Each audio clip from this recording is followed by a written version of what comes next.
Good afternoon, everyone.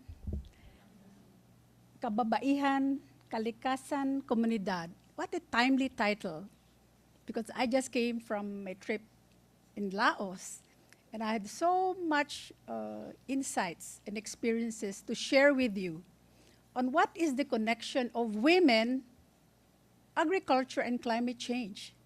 So perhaps many of the men will ask, so nasaan kami? Bakit babae lang? Why not?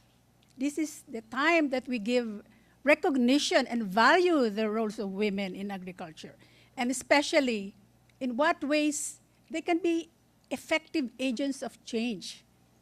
Hindi lang sila laging victims or kawawa naman sila, they are marginalized.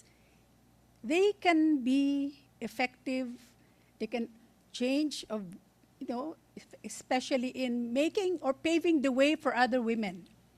So this afternoon, my talk I'll give you, since many of the students are watching this talk, I would like to give you an overview of the connections among climate change, how this climate change affect the livelihoods of the poor farming communities, and in what ways they affect the roles of men and women, the impacts of this climate change on their livelihood, as I mentioned, their vulnerabilities, coping mechanisms, their resilience.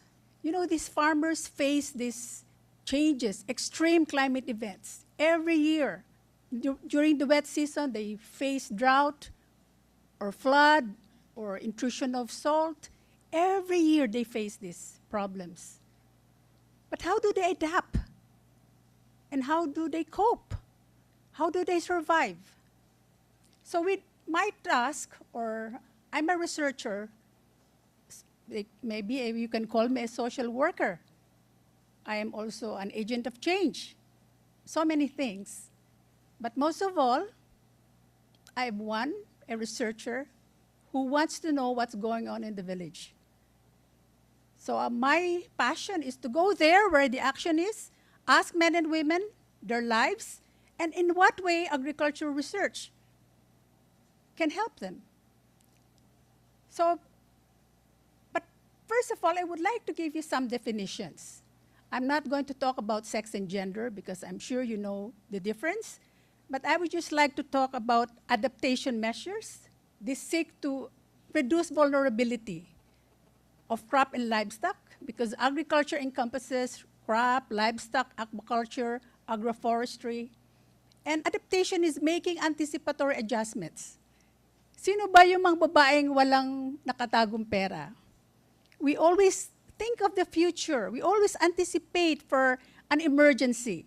So that is the role of a woman. Resilience, ability to anticipate, accommodate, or recover from any hazardous event in a timely and efficient manner. I'm sure that during the disasters, you'll find out that women have many, many innovative or creative ways to be resilient or to recover. In our study in the Philippines, the men, after they've witnessed the flood, nakatulala lang. They cannot cope. And the women, they said, don't worry, we can survive, no? Mitigation reduces or enhances the removal of greenhouse gases and so forth. So mitigation is to avoid the unmanageable. And adaptation is to manage the unavoidable. So those are simple terms, no? Very easy to remember. So when I say women in agriculture, marami yan, hindi lang rice.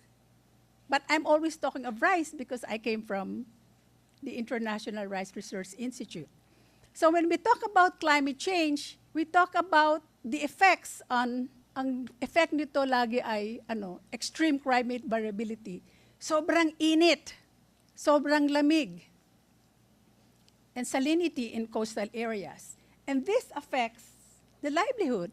So when we ask, ano ba nung koneksyon nung climate change at kababaihan? So we have to identify what are the extreme variations in climate. Is it drought? Is it flood? When do this climate change occur?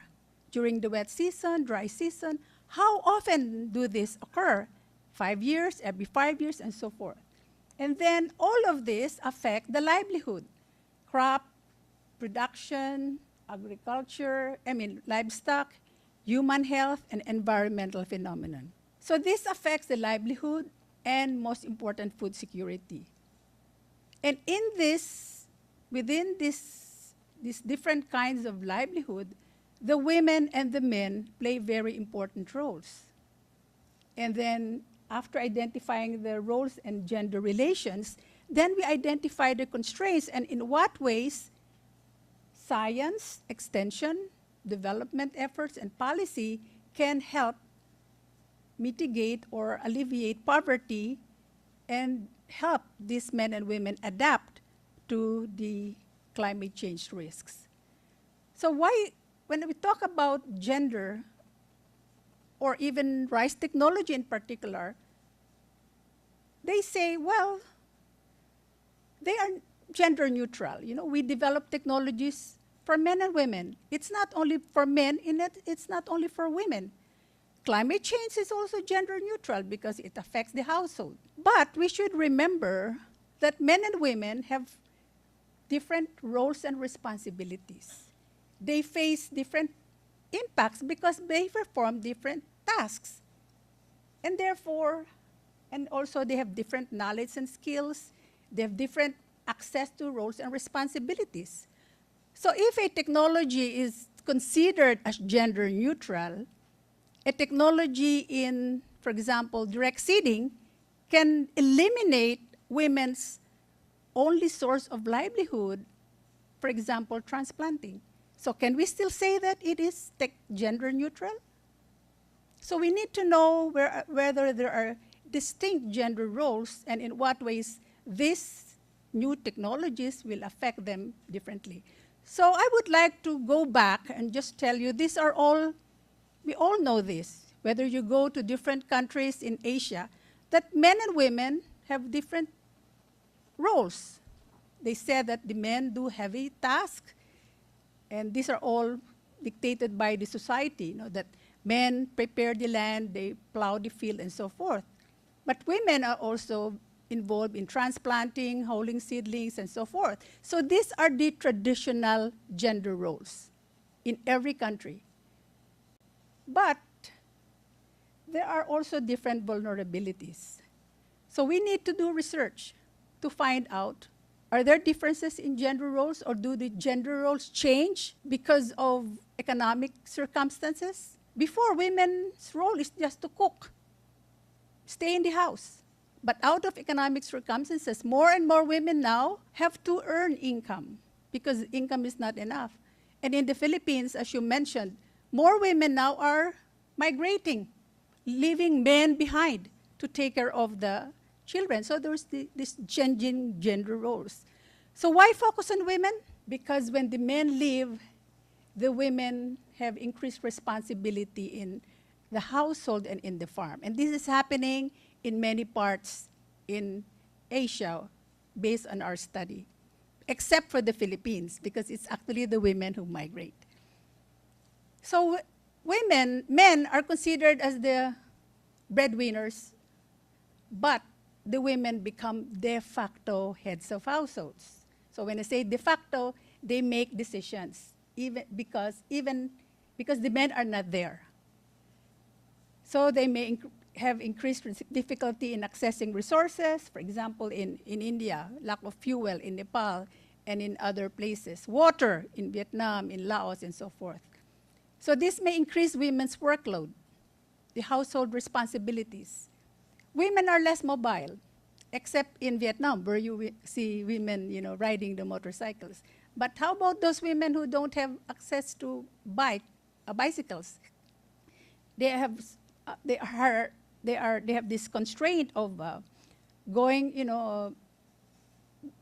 they have different options, especially for economic opportunities. Women in general, when you go to India, and except, again, I always say except in the Philippines, they have less education than men. Because in the Philippines, men and women boys and girls have equal access to education. So when we talk about vulnerability then studies have shown that women are more vulnerable because of their less access to resources and opportunities. So this leads to, or have led to, decreased food security. So with changes in climate, traditional food sources become more unpredictable and scarce. Before, there were abundance of fish or other aquatic, sources of food. But then, because of drought or floods, then the women have to seek other food sources. So this exposes women to loss of harvest, often their sole sources of food and income. So productivity, when there's extreme drought, wala nang aanihin. In terms of flood, almost so many months, they are deeply indebted and they have to borrow money from moneylenders. And who borrows the money from moneylenders? It's actually the women, sa mga 5-6, because they earn their trust, no? And the men are so embarrassed, no, to borrow money. So decreased access to resources, drinking water and so forth. Drinking water, and then also, we don't realize this, but women have problems in sanitation, health. If there are floods, where will they go? No toilets. And for months, stagnant water, so these are all very difficult. So when I said that there are traditional tasks, but these tasks are changing because of men, the migration of men. This is in Vietnam. The women are taking over land preparation, and they can handle this machinery. This is also done in Suphanburi, in central Thailand. Pesticide application. Women do this because of the absence of men. So these are just examples of the changing gender roles because of economic circumstances, because the men are left for other cities for work. Kasi it's easier for the men to leave. No? If there's drought, is there flood, alis na ako. Bye. And then the women are left behind to take care of the children, to take care of the food and everything. So, but then, why are they invisible? Why do we not talk about them? Why don't we recognize their role? There's so many reasons why they're invisible, even in statistics. Wala sila, even in research. They only show up when in the proposal. Oh, Thelma, can you put a gender word there in the proposal? Can you just put something there for the donor? Because we have our own perceptions that we say that the men are the breadwinner. The man is the head of the household. He's the decision maker and the only source of information. So I say I'm an economist. I'm one of those who always go to the field with a questionnaire, and I ask the question, who is the head of the household? I want to talk to him and get the information for the whole household. And then when I ask more questions and ask the wife, what is your occupation? Immediately the check is housewife. I'm a plain housewife. Ask the question, probe some more, and you ask the farmer, do you plant? Yes. Do you weed? Yes. Do you harvest? Yes. And you still say that you are a housewife? So we need to change the way we ask the question, especially when we want to look into the value of the family labor, because women's work is not only cash. I mean, work which is paid in cash. Work means work which is unpaid, which is very important in poverty-stricken rice communities. So women are housekeepers. That's an assumption. Walang alam yan. She doesn't know anything about farming. When you go to a Filipino typical farm and you ask the male farmer, he will always ask the wife, how much did we spend for our fertilizer? How many people did we hire for transplanting? How much and all of this can be answered by the wife. And you still say that she doesn't know anything? So women's activities which are done within the homesteads are considered a household task. Women in the Philippines, they earn money by taking care of pigs and then sell these pigs during enrollment time. And then you say, she doesn't do anything. Only my husband earns income. But if you value that income from the pig, you'll see how much it is, how important it is. And then you still say it is not part of agriculture? Said, oh, after cooking, she feeds them. It's not agriculture. So we have to change that. Anything that's within the homestead is still part of agriculture. We also assume that men and women have equal access to assets. Oh, equal naman kami, no? But not in terms of information, because the information always goes to the male head of the household. Rice-related technologies will automatically benefit the entire society. So why should we talk to women? That's the perception of many of the scientists. So what are the outcomes of this perception? If I have the data and I see that majority of the women that I talk to are housewives, so should I talk to them about agriculture? Of course not, because they're only housewives. They don't know anything, so why should I talk to them? So we need to reflect in our reports that women are not housewives, but they are farmers too. And they earn income. And we can only do this if we collect data.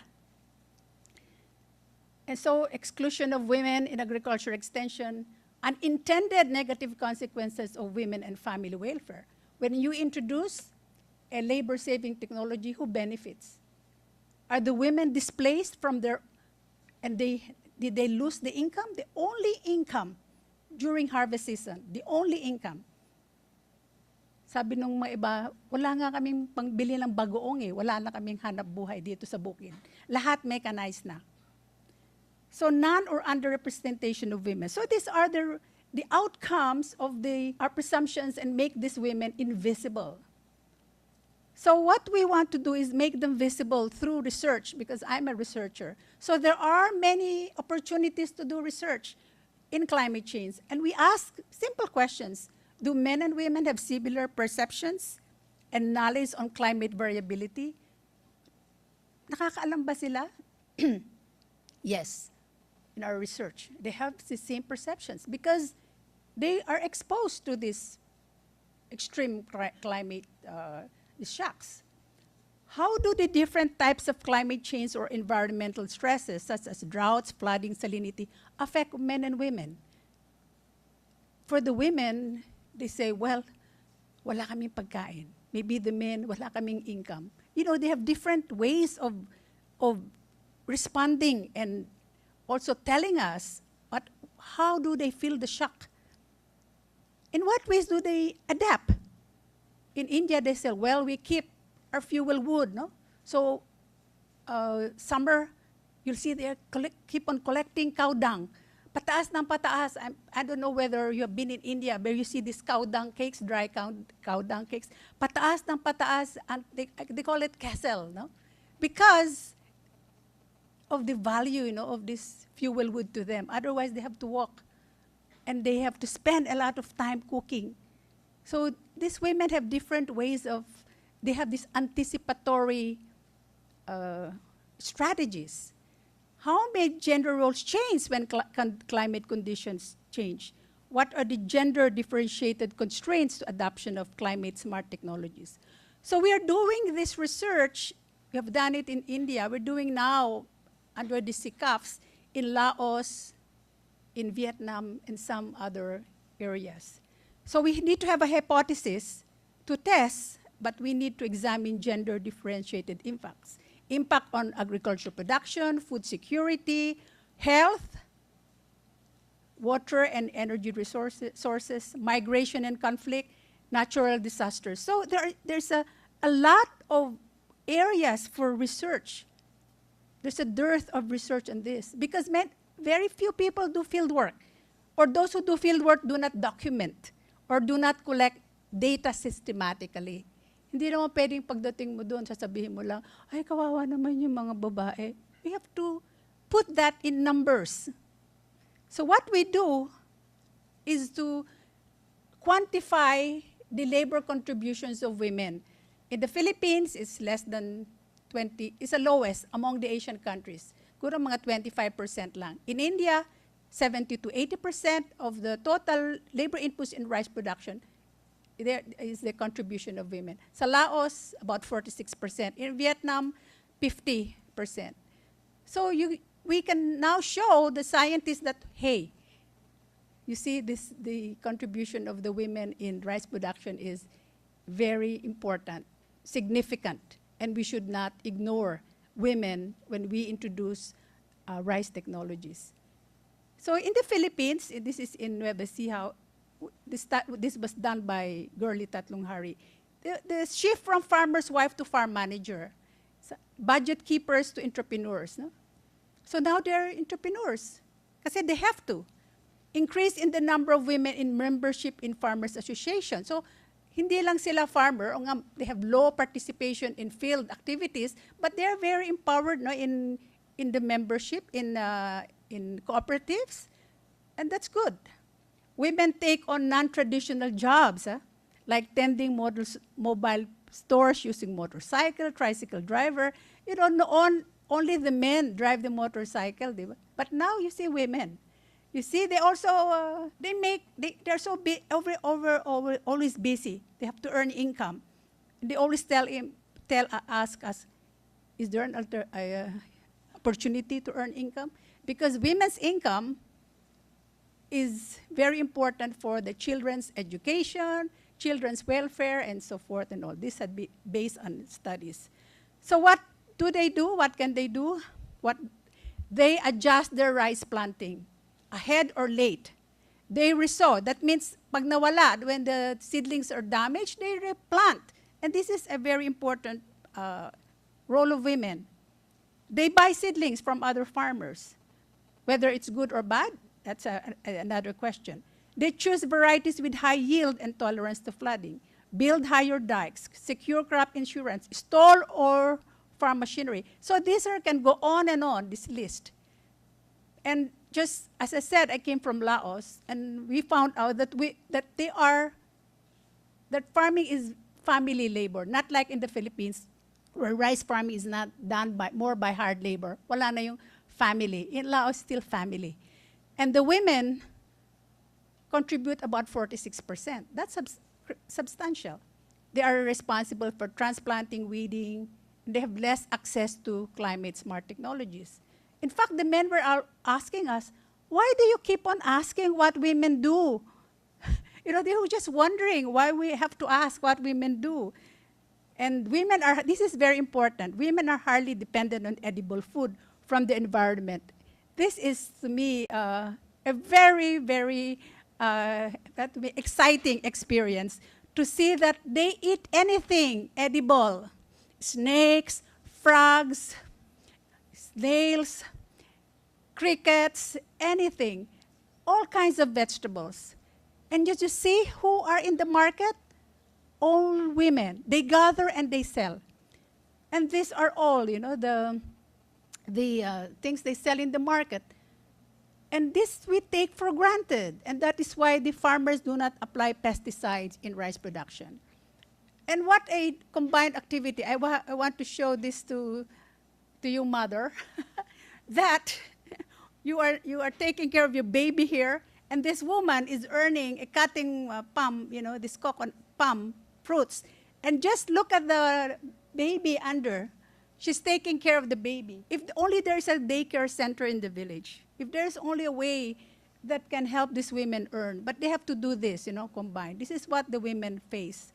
So, as a researcher, how can we impart that message that women combine this reproductive and productive activity? What we did is to have two groups of men and women separately and ask them, since you wake up, what do you do? Or what did you do? And the women listed all the activities. After bringing my children to school, then I went back to the field, and then weeded the field, and then went back, cook, lunch, and then I went back. You know, this we had to measure. And this, what you can see, the men spend more time leisure, 4.5 hours, and the women work only 1 hour. And the women spend 13 hours in um, productive, and the men spend only 11.25. So that means the work burden, and I'm sure all of these women here have done this. You know, you juggle, you combine tasks. While typing in the office, you already are thinking of what food to prepare for dinner. So it's actually the women's talent, what can I say? So this is one way of showing the heavy burden. This is just a study we did for FAO. So what can we do in terms of, well, we have so many climate smart technologies, but how do the women benefit? We have improved varieties for stress-tolerant prone environments, water management, rice management practices, post-harvests. But when we introduce this, the women disappear. They lose their control, they lose their income. So now our task is how can the word social inclusion, you know, how can we ensure that the women do not lose control, you know? How can we ensure that they can still benefit from these technologies? Will they have alternative sources of income? The role of women will continue to increase, especially with the migration of men, because that is the only strategy that they can have in terms of drought and floods. The men can live. They are more mobile. They have the information. But the women do not have this information, and they cannot if they are mothers. You know, they're stuck. You know, they have to be there in the village. So we need to improve their assets in terms of assets to assets. That means human capital. They need technologies, they need seeds, they need training on seed improvement, they need information on improved cropping practices, and so forth. So what do we do when we go to the village? Of course, the men all show up, no? Because they always show up and there are visitors. But we ask the headman, can we also ask the women? First, we have to do it together. Otherwise, the men will be suspicious. Why are we talking to the women, you know? So we have to do it both, and then later on, ask them to talk to them separately and ask the same questions. And you see, the women will not say anything if the men are there. But when they're separate, you can non-stop. We did this especially in Bangladesh and other countries. So ask both and women. If you want to include women, do not exclude the men, because they are also important contributors. So my message in my talk is that if we want to, you know, the goal of agricultural research development is they're all the same. Reduce poverty, reduce hunger, improve human health and nutrition, develop or climate resilience. But we cannot achieve this if we ignore half of the population, half of the major contributors, women. So we have to empower women, empower them not as field workers, not as marginal, you know, casual laborers. We need to empower them with wisdom, maximize their skills, talents, and inputs. We should not underestimate their capacity, even though they have low levels of education in other countries. Because if you improve women's income, it will benefit their families, their society, and the future generation.